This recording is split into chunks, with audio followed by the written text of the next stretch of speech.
Good morning. I need a helper. Micah, would you come help me? It's what you get for sitting close. Okay. So this is Micah, everybody. So I want to make sure that Micah feels safe at church. All right. So we're going to make, here, you put that on. All right. Get that going here. Okay. There's that. Okay. Oh, and then we got here some safety glasses. That's important. Oh, yes, you came equipped with your own. Okay, cool. Let's see. Hat, all right, hard hat. You never know, because you never know. I mean, there's lights and stuff up. Okay, so, and some good heavy-duty gloves. All right, so get those going. Got that. They fit good. Okay, good. We had it. Oh, there you go. All right, yeah. A little tough to get on, but boy, howdy, they're good.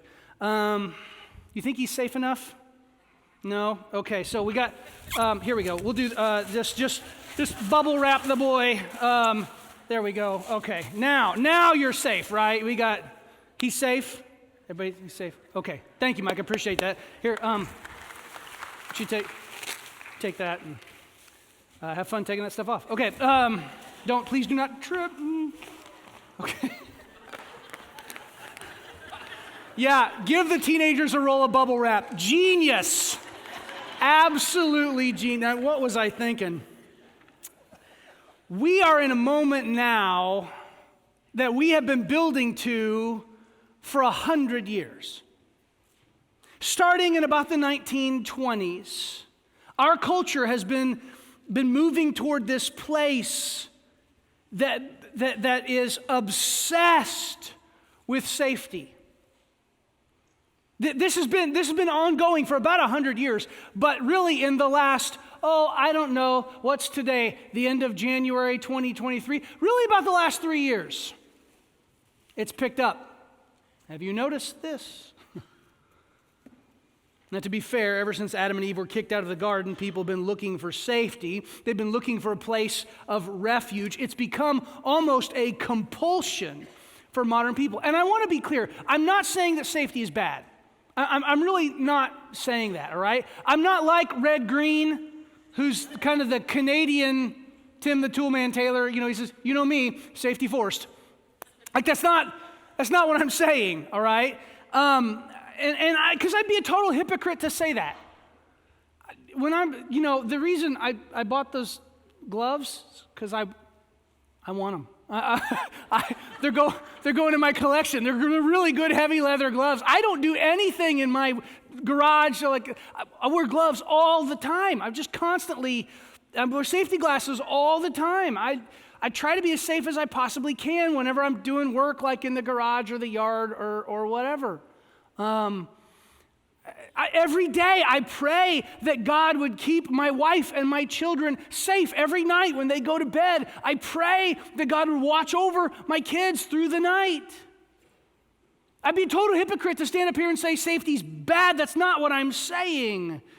I'm not saying safety is a bad thing. I'm saying safety is a bad God.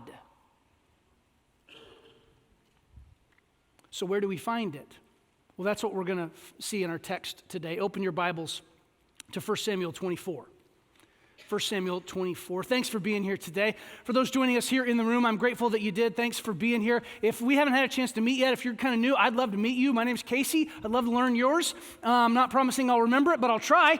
And when we're done, I'd love to have a chance to greet you. For those watching online, thanks for doing that.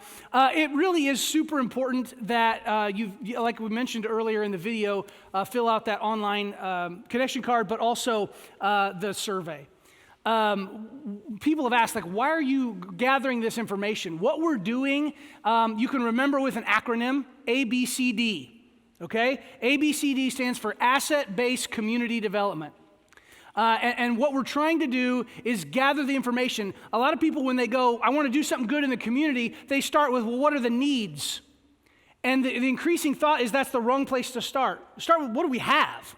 That's the asset-based thing. So that's part of what we're doing is just trying to gather that into a database. So if you could help us out with that, that really helps us take those next steps into leveraging the power of the gospel to change our community.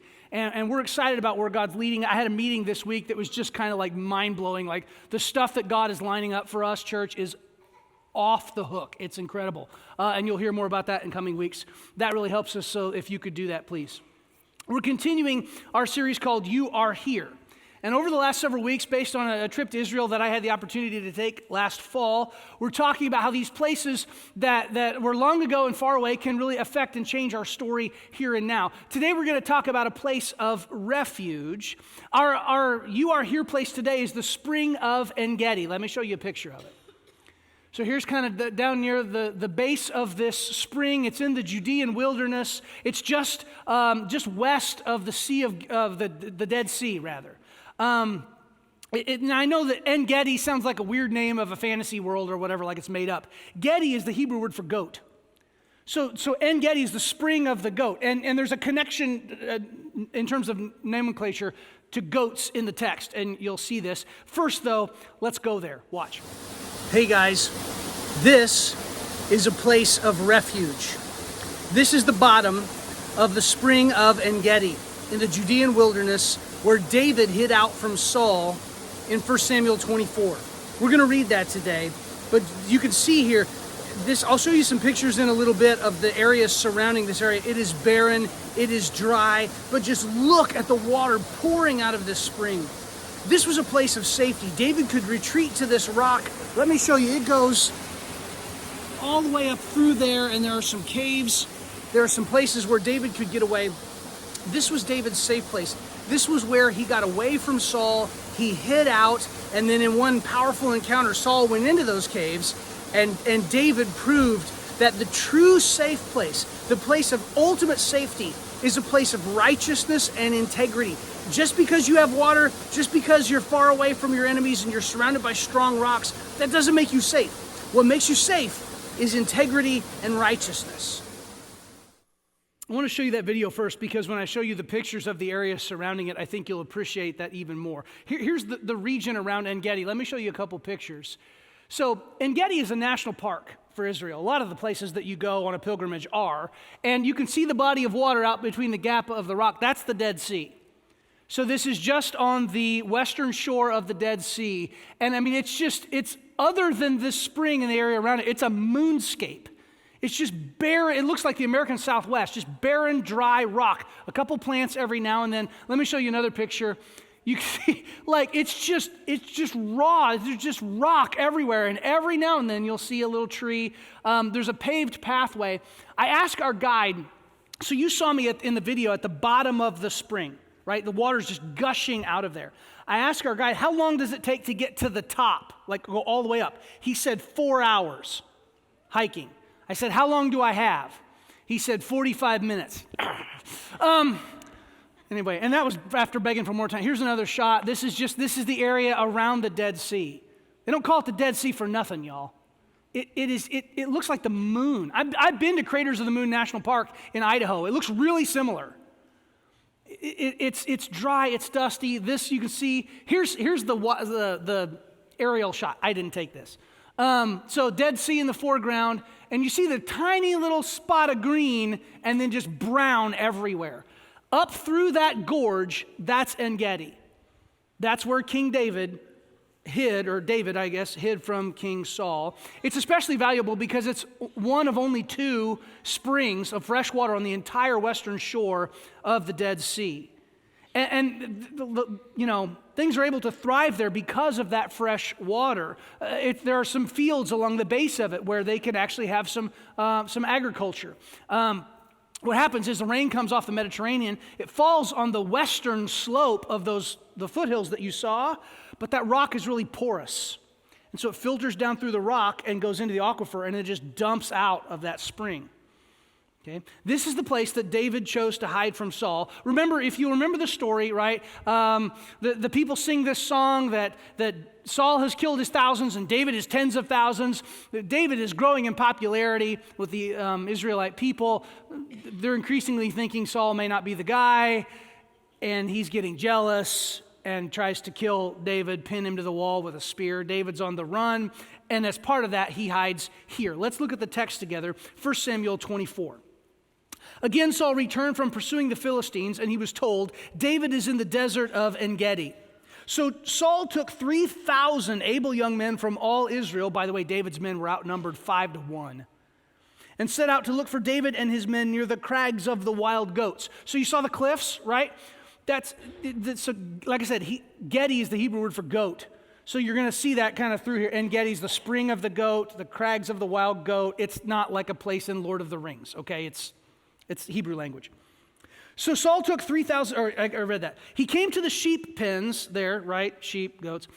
A cave was there, and Saul went in to relieve himself. That means everything you think it means. David and his men were far back in the cave. The men said, "This is the day the Lord spoke of when he said to you, I will give your enemy into your hands for you to deal with as you wish." There's no record of God revealing that to David anywhere else in 1 Samuel. Then David crept up unnoticed and cut off a corner of Saul's robe. Afterward, David was conscience-stricken for having cut off the corner of his robe. He said to his men, "The Lord forbid that I should do such a thing to my master, the Lord's anointed, or lay my hand on him, for he is the anointed of the Lord." Do you know what anointed is in Hebrew? Mashiach. It's our word Messiah. With these words, David sharply rebuked his men and did not allow them to attack Saul, and Saul left the cave and went on his way. Then David went out of the cave and called out to Saul, "My lord the king!" When Saul looked behind him, and I want you to notice this detail. The text does not say when Saul looked up. It says when he looked behind him. What that means is that Saul did not get very far out of the cave. Because when you look at the landscape, as soon as you leave, you're going down pretty rapid. Like there's an elevation change. Here's the point. Saul's just outside the mouth of the cave. He's just far enough. He's not back to his men yet. He's closer to David than he is to his men. But so he's just out of the cave. That's the picture I want you to see in your head, right? When Saul looked behind him, David bowed down and prostrated himself with his face to the ground. He said to Saul, "Why do you listen when men say David is bent on harming you? This day you have seen with your own eyes how the Lord delivered you into my hands in the cave. Some urged me to kill you, but I spared you. I said, I will not lay my hand on my Lord because he is the Lord's anointed. See, my father, look at this piece of your robe in my hand. I cut off the corner of your robe, but did not kill you. See that there is nothing in my hand to indicate that I am guilty of wrongdoing or rebellion. I have not wronged you, but you are hunting me down to take my life. May the Lord judge between you and me, and may the Lord avenge the wrongs you have done to me, but my hand will not touch you. As the old saying goes, from evildoers come evil deeds, so my hand will not touch you." He's not accusing Saul of being an evildoer. He's saying, my motivations are right. "Against whom has the king of Israel come out? Who are you pursuing? A dead dog? A flea? May the Lord be our judge and decide between us. May he consider my case and uphold it. May he vindicate me by delivering me from your hand." When David finished saying this, Saul asked, "Is that your voice, David, my son?" Now, we're inclined to go, he's just being polite because of the generational difference. No, it's literally his son-in-law. Remember, Saul gave his daughter Michal to David to be his wife. So when David calls him my father and he calls him my son, there's literally a family connection here. When he said, "Is that your voice, David, my son?" And he wept aloud. "You are more righteous than I," he said. "You have treated me well, but I have treated you badly. You have just now told me about the good you did to me. The Lord delivered me into your hands, but you did not kill me. When a man finds his enemy, does he let him get away unharmed?" Implied answer, no. "May the Lord reward you well for the way you treated me today. I know that you will surely be king, and the kingdom of Israel will be established in your hands. Now swear to me by the Lord that you will not kill off my descendants or wipe out my name from my father's family." That was very common in the ancient world. When a new house came to power, you kill off the old one so there's no possible threat to your family keeping the throne. So David gave his oath to Saul. Then Saul returned home, but David and his men went up to the stronghold. In his book, How Fear Works, Culture of Fear in the 21st Century, author and researcher Frank Ferretti writes, "Safety is more highly valued than any other condition in the culture of fear, acquiring the status of a moral good that trumps all others." Later in the book, he writes, "The rhetoric of safety has acquired a status of a commanding narrative in many parts of the world to the point where it has a quasi-religious quality." Does that sound familiar? To our last 3 years? Do you know when he wrote that? Book came out in October of 2019. This is a professional opinion. That's borderline prophetic. Like, wow. And to think that all this stuff, we live in a dangerous world that's full of fear, and the siren song of safety is becoming more and more a false god for many. You see, here's what I think this place of En-Gedi, this place of refuge can teach us. The safest place in a world of fear is a life of integrity and righteousness before the Lord. The safest thing you can do is live a life of integrity and righteousness. So how do you find refuge in God by living a life of integrity and righteousness? I think the text suggests 3 steps. Here's the first one. Step 1, do the rightest right. Do the rightest right. It's kind of an interesting position to find yourself in, to have more than one right option. Have you ever been in that situation where you've got to make a choice, and it's not like you have to make a choice between a good and an evil, or a helpful thing and a hurtful thing. We have there's 4 or 5 different right things we could do here. So what is the rightest right? I mean, that's one of the things that we try to teach our children, right? Is just, I want you to choose the rightest right. Say, if Jesus were living your life, what would he do in that moment? What's the rightest thing? What could you see Jesus choosing in that situation? Okay, do that. And I'm not sure that David passes that test here, right? Because he recognizes that what he did, while not being the worst thing he could do, was still not right? Cutting off the fringe of Saul's robe certainly wasn't the worst thing he could do in that moment. Now, Saul's robe would have been utterly unique in the kingdom. It would have had a unique fringe. It would have been ornate. Nobody else would have had something like this in Israel. Right? So it's unambiguously Saul's. When David stands outside the cave of En-Gedi and holds it up and says, look what I have in my hand, there's no confusion. He's not like bait and switch. There was one of those cloaks. One. And David has a piece of it. Some people have said, well, that's David transferring the kingship from Saul to himself. Well, I suppose you could look at it that way. But David acknowledges this just a few verses later as being wrong. The text says he's conscience-stricken. Sometimes we do things that aren't the rightest right. And church, here's what I want. This deeply affected me this week. Just personally, when I was working through this passage, sometimes we fool ourselves, or we try to fool ourselves into thinking that not doing the worst thing we could do is doing the right thing.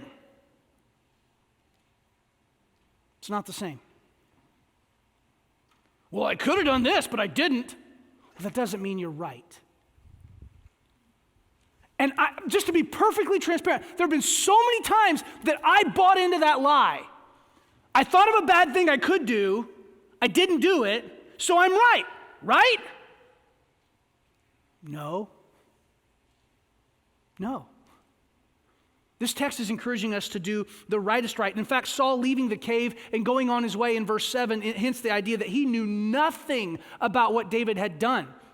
Which, to me, the way I read the text, that Saul is still wearing the robe. He probably wrapped it around his shoulder or something. Others have suggested maybe he hung it on a rock or set it aside. I think he's wearing it, personally. Maybe it's just because it makes a better story. I don't know. But so this is some serious next-level black ops kind of stuff, right? For David to do this. Now, granted, his eyes are adjusted to the dark. He was way back in the cave. But he sneaks up, doesn't make a sound, cuts off a corner. That knife was sharp. There's no ripping sound. There's no tearing sound. He cuts off a bit. Now, I don't know what's going on in the cave. Remember, he's in there to relieve himself. Maybe Saul just needs more fiber. I don't know. But he has no idea. None. And he comes out of the cave, and a couple seconds later, David pops out and he's holding up this piece of the fringe of his robe. And Saul is probably embarrassed and ashamed in front of his men. Because it's not like David picked his pocket, is it? He's got a knife. He didn't go up there to cut off a corner of his robe. He's armed to kill. That was the intent. He listened to these men in his group that are telling him to do this. You know, he intended to kill Saul. He chose not to do it. It's not the worst thing he could do, right? Still not right. Remember when Mike Goodwin, the comedian, was here? He goes, that ain't wrong. It just ain't right. Same kind of idea. The text says David is conscience-stricken. Literally, the text says he was struck in the heart. Now, you need to understand that the Hebrew word for heart here, it's more than just what the organ that pumps blood, and it's even more the way we use it metaphorically, like your emotions. The Hebrew word is much more comprehensive. In Hebrew, your heart is everything that's not tangible about you. It's your mind, it's your will, it's your emotions. It's just the everything about you that's not physical. In Hebrew, it was your heart. And David says, the text says he was struck in the heart. So conscience-stricken is actually a pretty good translation because we don't have a word that adequately describes this. And so he says, like, he rebukes his men. You know, they tell him to do this, and he gets up there, and he almost does it, and instead he cuts off a corner of the robe. Which, I mean, that verse, it forces us to ask the question, who are you allowing to speak into your life? Who are you listening to? Because if you're listening to people who aren't helping you do the rightest right, you probably need to find some new people to listen to. David's men tell him to do something that is very, very, very smart, but it's also wrong. And David wants to do the rightest right. Who has your ear? Be sure it's God and not just our culture, because our culture is saying, yeah, do the right thing, but make sure you feel safe. If you don't feel safe, it's not right. Listen, our young people are dealing with this right now. It's not just them, but it's especially them. Where the whole culture is saying, if you don't feel safe, then that's not right. If someone makes you feel safe, then whatever they say is good for you. Sometimes, I don't know if you guys know this, sometimes people lie. I know. We need to do the rightest right. And that isn't always the safest thing. In his book, The Colors of Hope, Richard Dahlstrom describes what he calls the safety-first mentality. According to this perspective, he says in his book, the key to living well is living safely, if you have the safety-first perspective. So Dahlstrom writes, lock your doors at night, get an alarm system, save 10% and make sure your investment is insured, take your vitamins, minerals, omega-3s, ginkgo biloba, and St. John's wort, eat lots of soluble fibers, exercise, get 8 hours of sleep, go to church regularly, being certain to drive carefully both on the way there and on the way home. It's best if your car is the biggest because then you're the safest. Don't go on mission trips to places where you might contact staph infection, malaria, intestinal parasites, or face a terrorist plot. Risky hobbies? Forget it. Read books instead. Eat organic. Get a colonoscopy. There, that should do it. Now you're safe, right? Well, not really. Pistol Pete Maravich, extraordinary athlete and specimen of fine health, died at the age of 40 while shooting hoops. He didn't smoke or drink. Meanwhile, the oldest woman on record, Jean Calment, who died in France at the age of 122, stopped smoking at 117 because her eyesight was so bad she couldn't see to light the cigarette. It's true. He goes on, this safety-first posture is wrong on several levels. First and most significantly, the good life is never defined by Jesus in terms of either length or comfort. To the contrary, Jesus says those who seek to save their life will lose it, and those who lose their lives, spilling them out generously in service to others because of their love for God and humanity, will find it. I need you to understand this. The rightest right does not always equate to being the safest thing. And we live in a culture that bows down at the altar of safety. It's not a bad thing, it's a bad God. The rightest right can be a very risky thing. I mean, isn't that exactly what Jesus said in the Sermon on the Mount? In Matthew chapter 5, verse 43, Jesus says, you've heard that it was said, love your neighbor and hate your enemy. But I tell you, love your enemies and pray for those who persecute you, that you may be children of your Father in heaven. So if you lean into righteousness and integrity in all things, does that mean you'll get taken advantage of? That wicked people will hurt you? Yeah, probably so. I don't say you go looking for that, but yeah, that's probably what that means. Say, well, Casey, that concerns me. Don't let it concern you because of step 2 in this text. You see, step 2 is you let God defend you. You let God defend you. David's men insist that God has delivered Saul to David. So we ask the question, well, did he? He didn't say that he would. They're making stuff up. They're putting words in God's mouth. So we ask the question, did God do this or did God allow this? There's a big difference between those. I mean, maybe God is testing David here. Maybe God is testing him. And if so, David passed the test, but he passed with like a C-. Like he could have done better than he did. So why would his men tell him this? Why would they say this? Well, the reason that they say that God has delivered him into their hands is not just because he had the opportunity. It's because the odds of it happening are so stinking low. Let me show you another picture, right? Here, this is where I filmed that video down near the water. This is looking across to the other side of the cliff wall. In the lower right center of the screen, you can see that little cave. That is one of hundreds of these. They're pockmarked all over this place. It's like someone took a picture of En-Gedi, you guys remember, right? And they just poked holes in it everywhere. There's just little caves everywhere, all over this place. And there's just, everywhere you go, there's caves and crevices and places to hide, nooks and crannies, right? Now, the place, if you hike all the way up there, you find this, right? Here's the other place they've got. Pretty sure the sign wasn't there in David's time. Like, hey, Saul, he's in here. No. So this is what traditionally where they think that this might have happened. I'm skeptical. There's so many caves. We don't know. That's the point. We don't know. And so when of all those caves in this whole region, and it's huge, Saul happens to end up in the one where David and his men are in, they see that as a sign.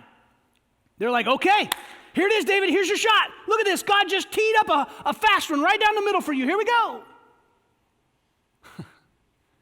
And David, for a second, believes him. And he heads up there.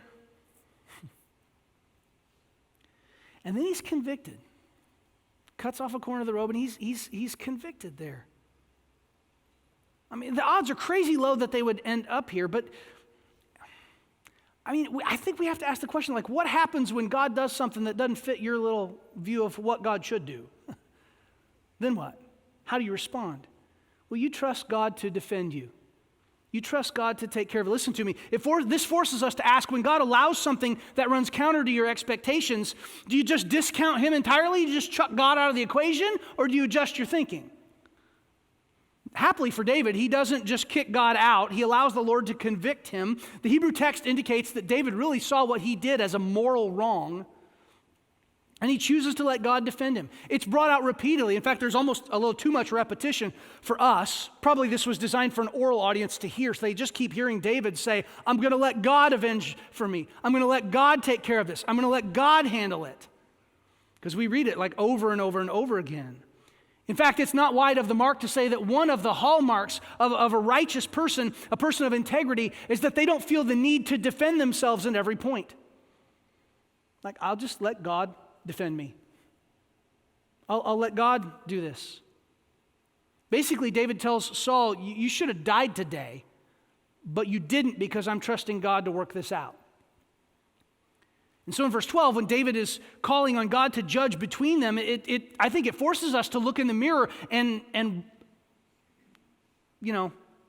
ask the question, to wonder to ourselves, why is it such a struggle for me to trust God to work in this situation? Why do I have such a hard time trusting him to do the right thing? And I got to tell you, church, when I have done that, when I have looked in the mirror and asked that question, I tend to be uncomfortable in that moment. I think you should do it. I'm not saying you'll like it, but I think it's good for you.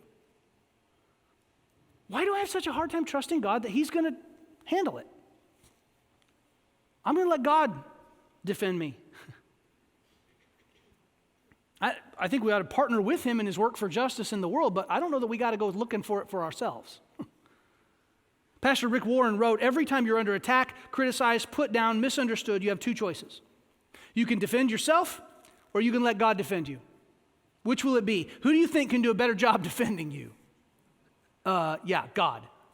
He says, pay attention to this. You're most like Christ when you say nothing in the face of attack, lies, and other unfair criticism. You're most like Jesus when you remain silent and leave it in God's hands. Paul echoes Jesus' teaching in Romans chapter 12, and he writes, do not repay anyone evil for evil. Be careful to do what is right in the eyes of everyone. If it is possible, as far as it depends on you, live at peace with everyone.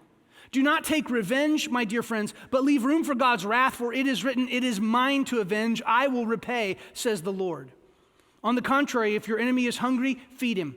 If he's thirsty, give him something to drink. In doing this, you will heap burning coals on his head. Do not be overcome by evil, but overcome evil with good. So what do we do in this process to embrace a life of integrity, to find our refuge in God and God alone? You do the rightest right. You let God defend you. There's one more step in righteous living, and it's this. Don't be an idiot. Let me tell you a story, and then I'll explain that. Dr. Jack Buchanan had a diamond that was really valuable to him. It had been his grandmother's, and she gave it to him, and it came down through the family, and he got this ring, and he took it out of its women's setting and put it in a man's setting, and he wore this ring for like 40 years. And he was at a conference one time, and was walking out, went for a walk late at night, and got held up, got mugged. Two guys came up to him, pointed a gun in his face, your money.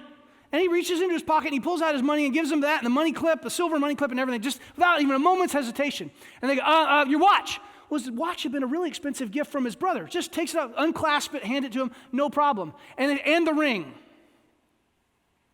And all of a sudden, his back foot drops back, and his hands come up like Notre Dame Fighting Irish. He says, you're going to have to come take it. Miraculously, they ran off. He files a police report, and the officer talking to him said, Jack, I just have to tell you, you're an idiot. He said, when someone points a gun in your face, you just give them what they ask for. Just, what are you doing? What are you thinking? See, there's one final step in learning how to find refuge in God by living a life of righteousness and integrity, and it's don't be an idiot. Now, I have to confess, I giggled a little bit when I wrote the outline, but I'm 100% serious. All right? Some of you are like, what are you talking about? Where are you going with this? Look at the very end of the passage. Look at verse 22 again. All right? It says, so David gave his oath to Saul, promised not to wipe out his family. Then Saul returned home, but David and his men went up to the stronghold. So Saul has David's public oath. He said it in front of other people, not to wipe out his family when Saul dies. Saul goes back to his capital, Gibeah, which was the capital of Israel at the time. David goes back to the stronghold. What's the stronghold? En-Gedi. He goes back into the cave. He's still hiding out. Why? Because he didn't trust Saul further than he could throw him. And 1 Samuel tells us Saul's a big dude, head and shoulders above everybody else. Like, he doesn't trust him. One lesson in this text is that when even your enemies praise you for your righteousness, I mean, that's a telltale sign that you have conformed your life to the character and nature of God, but it doesn't mean you just ignore people who seek to do you harm.